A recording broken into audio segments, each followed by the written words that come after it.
Kojo aku senang sikit pasal apa? Aku punya kojo Bangla yang buat. Kau tengok ni.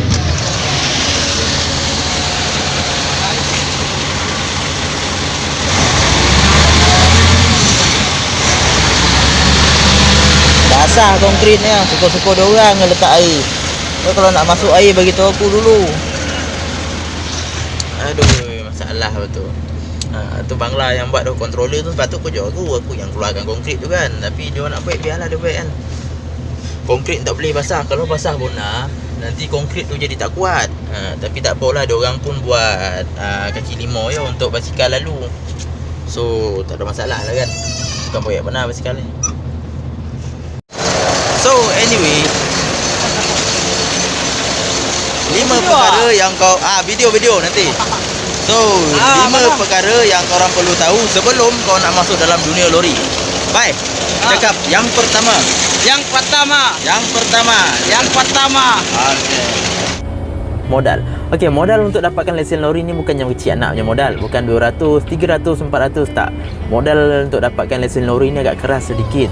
Modal dia lebih kurang dalam 1,500, 1,800, 2,000, 2,000 setengah, dan paling mahal aku pernah dengar ialah RM3,000.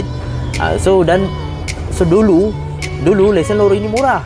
Lagi murah daripada lesen kereta. Once kau dapat lesen lori, kau boleh bawa crane, kau boleh bawa lori kejur, lori sendi, lori 3 tan, lori 10 tan, semua kau boleh bawa. Tapi sekarang ni sejak dia orang dah separate kan, ni harga lain, ni harga lain, ni harga lain. Jadi bila dicampur semua sekali, itu yang jadi ribu-riban dengan harga GDL lagi. So lagi satu, nak dapat lesen lori ni bukannya macam tu saja, tak. Lesen lori ni ambil masa yang agak lama. Aku buat lesen lori lebih kurang dalam 2,5 bulan. Member aku paling lama 3 bulan. So lesen lori ni bergantung pada tempat jugalah nak buat. Sebab urusan untuk ujian tu, diorang akan kumpulkan dulu driver lori ramai-ramai, lebih kurang dalam 15 ke 20 orang, baru diorang gerak satu kali buat ujian memandu.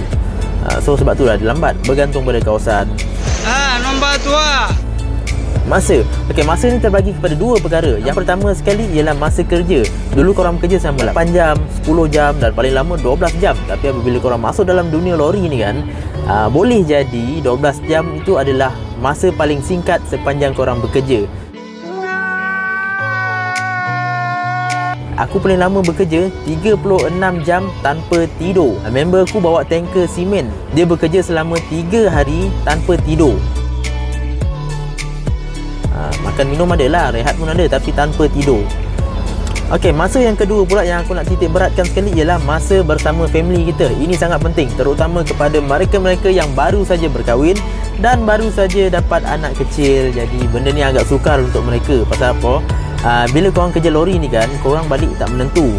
Kadang-kadang balik lambat, kadang balik awal, kadang tak balik langsung. Jadi hubungan korang dengan family tu boleh jadi renggang. Ada orang berpendapat, bawa lori ni gaji besar, so family bahagia kan. Kita boleh beli kereta, beli motor, beli macam-macam untuk anak-anak kita, kemewahan. Tapi tak semestinya. Kemewahan yang kau dapat tu, kau kena korbankan dengan masa. Kawan aku bawa trailer kargo. Dia pergi kerja pukul 4 pagi, balik kerja pukul 10 atau 11 malam. Jadi waktu dia pergi kerja tu, anak dia sedang tidur. Bila dia balik kerja pukul 10-11 malam tu, anak dia baru tidur. Jadi tak sampai hati nak kejut. So akibat daripada situ, anak dia macam tak kenal bapak dia. Dia kadang segan-segan, merengek dengan bapak dia. So tak cantik lah untuk mereka dalam keadaan macam tu. Tapi apa-apa terpulang pada korang, ikut pada niat korang. Nombor 3. Iman di dada. Iman di dada ni penting. Sebab apa? Bila korang jadi pemandu lori ni, ujian dan halangan tu terlalu banyak. Sebab kita ni merantau ke tempat orang, masuk sana, masuk sini, masuk hutan semua, macam-macam tempat kita pergi. So macam-macam benda kita akan nampak. Jadi iman di dada tu perlulah kuat. Antara benda penting lain ialah solat dan juga puasa. So kalau puasa ni faham-faham je lah kan. Kita dalam lori ni tak ada orang, kiri kanan langsi. Tu yang susah sikit. Okey, nombor 4 pula ialah hati kena kental, jiwa kena keras. Okey, nak jadi driver lori ni, hati kena keras. Kita tak boleh lembik-lembik sayur-sayur je. Kalau setakat hati ada taman ke semua tu, hati tisu tak payahlah, cepat koyak semua tak payahlah. Driver lori ni kalau korang masuk dalam grupnya, diorang ni memang kuat membahan satu. Mulut diorang kasar, tapi hati diorang semua baik. Aku masa first masuk kerja lori ni kan, ada satu otai ni jumpa aku, dia tanya, orang tua jantan kau hidup lagi tak? Orang tua betina kau sihat tak? Tu soalan dia. Jadi kalau siapa-siapa yang tak dapat tahan hati koyak ni semua, memang korang akan bergaduh lah kan. Korang akan rasa tak puas hati apa benda orang tu jantan, kau ingat apa? Bapak aku tu binatang. Tak, itu bahasa-bahasa orang lama, jadi korang kena faham. Jadi korang kena faham tu bahasa orang lama. Biasa dah tu, tak ada benda dah. Jantan dan betina tak ada hal.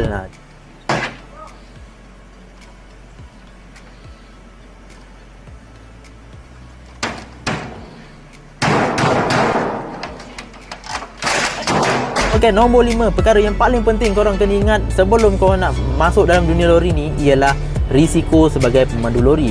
Ada sebab kenapa gaji driver lori ni besar, ada sebab kenapa gaji pilot besar, dan ada sebab kenapa gaji doktor itu besar. Macam-macam. So setiap kelebihan ada kekurangan. Setiap gaji yang besar ada risikonya. So antara risiko yang korang perlu ambil tahu ialah, yang pertama sekali ialah risiko kemalangan. Korang 90% berada di atas jalan raya, jadi kemalangan tu sangat mudah untuk berlaku. Yang kedua ialah risiko undang-undang dan peraturan di jalan raya. Kadang-kadang kita tak bersalah, driver lori tak bersalah, kita jalan ikut peraturan, ikut lampu isyarat semua, tapi ada orang yang cuai. Disebabkan kecuaian dia, kita driver lori yang dipersalahkan. Sedangkan pihak media dah beritahu jangan duduk di titik buta lori, tapi masih ada yang degil duduk di kawasan titik buta lori. Akibatnya driver lori juga yang kena. Apa boleh buat? So itu saja daripada aku, 5 perkara yang korang perlu tahu. So aku harap video aku ni dapatlah serba sedikit membantu korang untuk fikir balik sama ada korang yakin ataupun pasti untuk jadi driver lori. Jangan fikir pasal gaji saja. Gaji kita ada risikonya. Tepuk dada, tanya iman.